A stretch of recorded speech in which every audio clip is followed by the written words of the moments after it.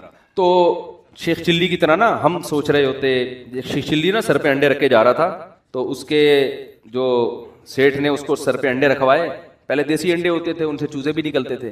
تو شیخ چلی نے سوچا ابے اگر تو یہ انڈے لے کے بھاگ جا تھوڑی دیر کے لیے, فرض کر تو انڈے لے کے نکل لے یہاں سے, یہ 100 انڈے ہیں, بھاگ کے نا کہیں چھپ جانا, ان 100 انڈوں پہ مرغی بٹھانا, مختلف مرغیاں, 100 چوزے نکلیں گے, پھر کچھ نر ہوں گے کچھ مادہ ہوں گے, تھوڑے بڑے ہو جائیں گے تو مرغے بیچ دوں گا, مرغیاں رکھوں گا, پھر بریڈنگ ہوگی اس سے, پھر اتنے انڈے کیلکولیشن کرتے کرتے پھر ایک دن آئے گا میرا پورا پولٹری فارم ہوگا, پھر میں مرغیوں کا بزنس سوچتا ہوا جا رہا ہے, پھر میرا بزنس پھر ہوتے ہوتے ایک دن آئے گا پیسوں کی ریل پہ, پھر میں کسی خاندانی اچھی مالدار لڑکی سے شادی کروں گا, پھر میرے بچے ہوں گے, پھر میرا بنگلہ ہوگا, پھر بچے ایک دن آئیں گے ابو پیسے, میں کہوں گا چلو بھاگو یہاں سے. جیسے یوں کیا تو انڈے کا ٹکڑا نیچے. تو سیٹھ نے کہا کہ نالائق, اگر تیرا پاؤں کہیں ٹھوکر لگی ہوتی اس پہ انڈے گرے ہوتے تو میں کہتا غلطی, تو نے تو خود یوں کر کے گرایا ہے, پیسے نکال. وہ کہتا تو اپنے انڈوں کو سوچ رہا ہے, میرا پورا خاندان تباہ ہو گیا. تجھے فکر ہے کمبخت اپنے 100 انڈوں کی, میرا پورا خاندان تباہ برباد ہو گیا, تو انڈوں کو رو رہا ہے. تو یہی چل رہا ہے مارکیٹ میں. شیخ چلی کے منصوبے نہ بناؤ بھائی, جو اللہ جو جیسے جیسے اللہ کہہ رہا ہے کرتے چلے جاؤ, بزنس بھی کرو, یہ بہت زیادہ سوچنے کی ضرورت نہیں ہے, ملے گا اتنا جتنا اللہ چاہے گا, ورنہ ایسا نہ ہو کہ پورا کنبہ ہی تباہ ہو جائے. آپ ٹینشن انسان اس وقت لیتا ہے جب اللہ سے آگے نکلنے کی کوشش کرتا ہے, جو کہ لوگ کر رہے ہیں, جو کہ لوگ عورت چاہتی ہے کہ میرا میاں بس مجھے دیتا رہے. نہیں بھائی, اس سے یہ لالچ ہے, آپ کا امیج خراب ہو جائے گا شوہر کی نظر میں. وہ کہے گا میری بیوی لالچی ہے, پیسے پہ نظر لگا کے بیٹھی ہوئی ہے. اس سے ہو سکتا ہے اگر یہ استغنا ہوتا, قناعت ہوتی, تو اللہ بہت زیادہ, میں ایسے مردوں کو جانتا ہوں ان کے دل اتنے بڑے ہیں, وہ کہتے ہیں مجھے بتاتے ہیں یار اگر میری بیوی میں لالچ نہ ہوتی میں اپنی ساری پراپرٹی اس کے نام کر دیتا, لیکن لالچی ہے میرا دل نہیں کرتا. اب اس عورت کو کیا پتا کہ تو نے چند پیسوں کی لالچ میں کروڑوں روپے کا اپنا نقصان کر دیا. بعض اولاد قناعت پسند ہوتی ہے, ابا کی جائیدادوں پہ نظر نہیں رکھتی, وہ کہتے ہیں ابا آپ ہم سے لو. باپ کا دل اتنا بڑا ہو جاتا ہے یار میں سب کچھ ان کے لیے, ان کو زندگی میں دے کے چلا جاتا ہے وہ. لیکن وہ باپ کرے گا جس کو اولاد کے بارے میں اطمینان ہوگا کہ میری دولت پہ نظر نہیں ہے, یہ میری خدمت کرتے ہیں اللہ کے لیے. لیکن جب باپ کو یہ احساس ہونا شروع ہو جاتا ہے نا یہ لالچی ہیں, ایسے باپ ہم نے دیکھے ہیں, وہ کہتے ہیں سارا ٹرسٹ میں دے دو, ان کم وقتوں کے 1 روپیہ نہیں دوں گا, اور روڈ پہ پھر رہے ہوتے ہیں وہ. بالکل صحیح ہوتا ہے ایسے بچوں کے ساتھ. تو بھائی اللہ تو اس سے زیادہ, یہ اللہ کا تو اس سے زیادہ ہے. اللہ کہتے ہیں مجھ سے ناجائز طریقے سے چھیننے کی کوشش کرو گے دیوالیاں نکال دوں گا تمہارا, اگر دوں گا بھی نا تو دل سے سکون چھین لوں گا. دولت کا مقصد سکون ہوتا ہے. دیکھو اللہ اگر ظاہری میں دولت چھینتا رہتا ہے نا تو آزمائش ختم ہو جاتی. ہم کہتے ہیں وہ ناجائز کرتا ہے, دیکھو اتنا وہ تو غریب ہے اور حلال کمانے والے اتنے کروڑ پتی. تو اللہ نے ظاہری طور پر دولت حرام کمانے والوں کو بھی دی, لیکن سکون اللہ نے ان سے چھین لی. جا کے دیکھو گھروں کے اندر, ہم تو کتنے کیسز آتے ہیں, میاں بیوی میں محبت نہیں ہے, اولاد میں بیوی شوہر مرنے والے انگوٹھے لگوا کے اپنی جائیداد اپنے نام کرا لی. صحیح ہے نا, ایسی ایک بزرگ نے ایک بڑا اچھا واقعہ سنایا, بہت زبردست. تقویٰ کسے کہتے ہیں, عورت کو ایسا ہونا چاہیے, تقویٰ اسے کہتے ہیں. یہ سوچ بن جائے نا تو بڑی سکون کی زندگی. تو وہ انہوں نے ایک واقعہ بتایا کہ ایک آدمی نے کہیں چھپ کے شادی کر لی, پرانے زمانے کا واقعہ ہے, اور پہلی بیوی کو نہیں بتایا. جب شادی کی ہے تو موت سے چند دن پہلے بتا دیا ہوگا, یا پتہ چل گیا ہوگا, یا پتہ چلنے کی وجہ سے ہی مرے ہوں گے, واللہ عالم. بہرحال وہ انا للہ ہو گیا ان کو. جیسے ہی پتہ چلا, ان کا چانس یہی ہوتا ہے کہ جب پتہ چلے گا تو اب آپ کی زندگی کے دن بہت تھوڑے سے انتقال ہو گیا. اب وہ عورت کہیں گاؤں دیہات میں دوسری زوجہ رہتی تھی, تو پہلی کو خیال آیا کہ ٹھیک ہے میرے میاں نے صحیح کیا, غلط کیا, لیکن وراثت میں اس بیوی کا حصہ بہرحال. آج کل یہ سوچ بھئی شرم, یہ میرے لیے حرام ہوگا اگر میں اس کا حصہ کھاؤں. تو جو اس کی وراثت کا جو بڑا کروڑ پتی آدمی تھا, وہ حصہ لے کر گئی ہے اس پہ دوسری زوجہ کے پاس. وہ یہ کہہ بھی سکتی تھی کہ تو چھپ کے کیا ہے نا, ہم تھوڑی ذمہ دار ہیں, ہمیں تھوڑی بتایا تھا. اس کے پاس حصہ لے کے گئی. یہ جب خدا کا خوف ہوتا ہے نا, لالچ نہیں ہوتی, تو ایسے ہوتا ہے. اور ایسے لوگوں کے لیے اللہ پھر رزق کے دروازے الگ طریقے سے کھولتا ہے. اس کو میں ابھی حدیث سناتا ہوں, اس پہ کیسے اللہ غیب سے رزق کے دروازے کھولتا ہے. اللہ پہلے آزماتا ہے کہ حرام کی طرف مت جاؤ, حرام میں اگر ملے گا بھی نا سکون گیا. لالچ, ہوس, یہ چیزیں انسان میں پیدا ہو جاتی ہیں. تو جب وہ اس کے پاس گئی اور کہا کہ بھائی میرے میاں نے کی ہوئی تھی, ہمیں پتہ چلا, اور اب میں تمہاری وراثت نہیں کھا سکتی, جتنا میرا حصہ اتنا ہی تمہارا. وہ بھی کتنی خاندانی. اس نے کہا کہ آپ کے شوہر نے مجھے 3-4 مہینے پہلے طلاق دے دی. مسئلہ یہ ہے کہ شوہر اگر 1 یا 2 طلاقیں دے اور بیوی کی عدت ہو, تو عدت کے دوران عورت کو وراثت ملتی ہے پھر اگر مرض موت میں طلاق دے دے. اب وہ ایک الگ مسئلہ ہے, لمبی بحث ہے, تو کبھی کوئی مبتلا ہو تو پوچھ لے. میں اس لیے کہہ رہا ہوں کہ ایسا نہ ہو لوگ میرے بیان کو ایک مسئلہ بنا کے بھی پیش کر دیتے. لیکن عدت بھی ختم ہو چکی تھی تو انہوں نے اس بات کا بتایا نہیں تھا, لہذا میں ان کی زوجہ نہیں ہوں, میرا حصہ. کیسی خاندانی عورتیں تھیں کہ نہیں تھیں, وہ الگ بات ہے. ٹینشن سے میاں مر گیا وہ الگ, وہ تو عورت نہیں پسند کرتی نا, یا ہو سکتا ہے کسی اور وجہ سے مرا ہو. لیکن ہونا یہی چاہیے معاشرے میں, بھائی جو میرا حصہ نہیں ہے وہ میں کسی قیمت پہ نہیں لے سکتا. ایک خاتون نے مجھے امریکہ سے فون کیا کہ میرے شوہر نے مجھے ڈیورس دی ہے, تو وکیل یہ کہہ رہا ہے, عدالت قانونی حق یہ کہ آدھی پراپرٹی میرے شوہر کی اب کس کے نام ہوگی, بولیں میرے نام, اور میرا شوہر ایسا, میرا شوہر ویسا, میرا وہ بڑا ظلم بیان کر رہی تھی. میں نے کہا آپ کا شوہر جیسا بھی تھا, نالائق تھا, ظالم تھا, جب اس نے آپ کو طلاق دے دی تو شریعت کی روح سے اب عدت کا خرچہ اور مہر کا خرچہ, اس کے علاوہ آپ کچھ اور لینے کی مجاز. امریکہ کے لاء کے حساب سے آپ نے اگر لے لیا تو قانون تو کچھ نہیں کہے گا, لیکن اللہ کہے گا یہ پیسہ آپ کے لیے حلال. بولتے کیوں نہیں, کہہ رہی میرا میاں تو ظالم تھا. میں نے کہا جو ظلم تھا تو علیحدگی ہو گئی نا, بس تلافی ہو گئی اس ظلم کی, اب نہیں رہ رہا آپ کے ساتھ, ختم قصہ. ہاں بچوں کا خرچہ وہ کہہ رہی وہ تو ویسے ہی دے رہا ہے بچوں کا خرچہ. میں نے کہا بچوں کا لے سکتی ہیں اپنا خرچہ, اور میں نے کہا بچوں کا خرچہ بھی آپ 2 مفتیوں کو درمیان میں ڈالیں, کیونکہ امریکہ کا لاء امریکہ کے حساب سے خرچہ دے گا. شریعت کس کے حساب سے مانگے گی خرچہ, اسلام کے حساب سے مانگے گی. تو اتنا خرچہ لینا جائز ہے جو شریعت کی روح سے صحیح بنتا ہو, اس سے زیادہ بچوں کا بھی نہیں لے سکتی, اپنا تو لے ہی نہیں سکتی. وہ خاتون میں اللہ کا خوف تھا, انہوں نے کہا میں اپنی پورا کیس ختم کر دوں, مجھے نہیں چاہیے حرام پیسہ. لیکن یہ میرے پاس 18-20 بلکہ فتویٰ تو میں جب سے 20 سال ہو گئے مجھے فون پہ مسائل بتاتے ہوئے, 20 سال میں ایک کیس آیا ہے ایسا. سمجھ میں آ رہی ہے بات. لیکن جہاں مرد کو موقع ملتا ہے پیسہ ہتھیانے کا, مرد نہیں چھوڑتا. جہاں عورت کو موقع ملتا ہے عورت, اور وہ تو کہتے ہیں اب تو قانون ہے. بھائی یہ قانون پہلے خدا کا قانون ہے, خدا نے, اللہ نے قرآن میں بیان کیا ہے عورت کتنا پیسہ لے سکتی ہے, کتنا نہیں لے سکتی. یہ ساری چیزیں قرآن نے بیان نہ کی ہوتی پھر آپ کہتے, تو قرآن ڈیفائن کر چکا ہے. قرآن سے آگے آپ کیوں نکل رہے ہیں بھائی, اللہ سے آگے کیوں نکل رہے ہیں. قرآن کے الفاظ دیکھو, فلا وربک لا یؤمنون حتی یحکموک فیما شجر بینہم. اے نبی تیرے رب کی قسم یہ اس وقت تک مومن نہیں ہو سکتے جب تک شریعت سے فیصلہ نہ کروائیں. جب تک آپ اسلام سے فیصلہ نہیں کرواتے اللہ نہیں مانتا. ایسے تو لا الہ الا اللہ پڑھنے پر گورنمنٹ نے کوئی پابندی تھوڑی لگائی ہے. گورا 100 دفعہ پڑھ لے گا لا الہ الا اللہ محمد رسول اللہ, وہ کیوں نہیں پڑھ کے دے رہا, اس کو پتا ہے بھائی یہ سارا اسلام کو فالو کرنا پڑے گا. آپ صلی اللہ علیہ وسلم کے چچا ابو طالب کلمہ کیوں نہیں پڑھا انہوں نے, موت کے وقت نبی صلی اللہ علیہ وسلم کہہ رہے ہیں ایک دفعہ پڑھ لے. ان کو پتا ہے پڑھنے کا مفہوم کیا ہے, مطلب یہ کہ پھر میں اپنا دین چھوڑ دیا, اس دین کو فالو کروں گا. آج پڑھتے جا رہے ہیں, کلمہ بھی پڑھتے جا رہے ہیں, لیکن اس کا نہ مفہوم سمجھ رہے ہیں, نہ اس کا مطلب سمجھ رہے ہیں, نہ اس کو فالو کر رہے ہیں. خیر جلدی سے بات کو سمیٹ کے ختم کروں. اب دیکھو ایک اور الٹا کام کیا ہو گیا, موسیٰ علیہ السلام راستہ بھول گئے. ہم کہتے ہیں او یار شٹ یہ کیا ہو گیا یار, ٹینشن ہو گئی. ابے بیگم بھی بولتی مروا دیا, میرے ابا نے اجنبی بندے سے میری شادی کرا کے مجھے مروا دی. میں ابا سے کہہ رہی تھی ابا بندہ آئی ڈی کارڈ تو چیک کرو اس کا. ابا کیا کہہ رہے ہیں, دیکھو بیٹا کوئی اس ملک میں کسی کمزور کی خدمت نہیں کر رہا تھا, یہ مسافر تھا, اس نے میری بیٹیوں کی خدمت کی بغیر کسی لالچ کے, یہ اس کی علامت ہے. یہ بندہ کیا ہے, 1 نمبر. ابا ان چیزوں کو فوکس کر رہے ہیں نا. پھر بیٹا یہ جب تم اس کو لے کر آئی ہو اس نے نظر اٹھا کے تمہاری طرف نہیں دیکھا, یہ شریف آدمی. بیٹا یہ امانت دار ہے, تم نے خود کہا نظر نیچی اس کی. جو کسی کی بہن بیٹی میں خیانت نہیں کر رہا وہ بیوی کے حقوق میں کیسے خیانت کرے گا, ہے بھائی. اور اہم بات یہ اس نے اس پر کوئی اجرت نہیں مانگی ہم سے, اللہ کے لیے خدمت کی ہے, اور صحت مند بھی ہے. اگرچہ کما نہیں رہا لیکن جو صحت مند ہوتا ہے وہ جب چاہتا ہے کما لیتا ہے. دیکھو 2 چیزیں رکاوٹ بنتی ہیں, یا تو صحت نہ ہو پھر انسان نہیں کما سکتا, یا صحت مند تو سست ہو.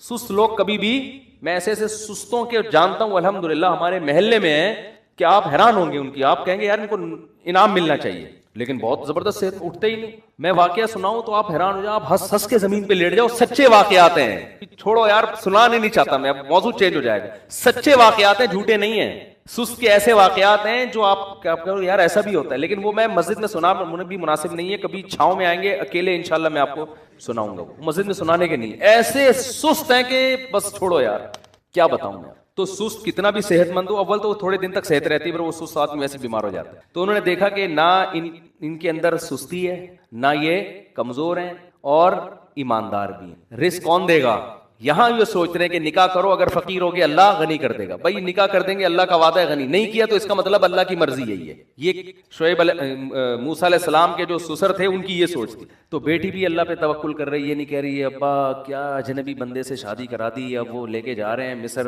راستہ ہی بھول گئے, بھائی یہ تو بڑی مصیبت. وہ بھی صبر کر کے بیٹھی ہیں, بھائی میرے باپ کا انتخاب اچھا تھا, اب جو پریشانی آئے گی وہ کس کی طرف سے ہے, اللہ کی طرف, اسی میں خیر ہو. اور کمال کی بات جا کے نبوت ملی, تو نبوت ملتے ہی جن سے فرار ہو کے گئے تھے اللہ کہنے جانا کدھر ہے, سیدھا فرعون کے پاس, اس کے محل میں جا کے کہنا ہے کہ تو رب نہیں ہے, رب کون ہے, اللہ ہے. تو یہ تو ایسا ہو گیا کہ میں کہتا ہوں کہ اگر ہم ہوتے, ہم کہتے ہیں اللہ یہ تو بالکل انلوجیکل باتیں تیری, کس طرح کی اللہ باتیں کر رہے ہیں, میں موسٹ وانٹیڈ آدمی, مجھے تو وہ بھنک پڑے گی, قتل کر دیں گے.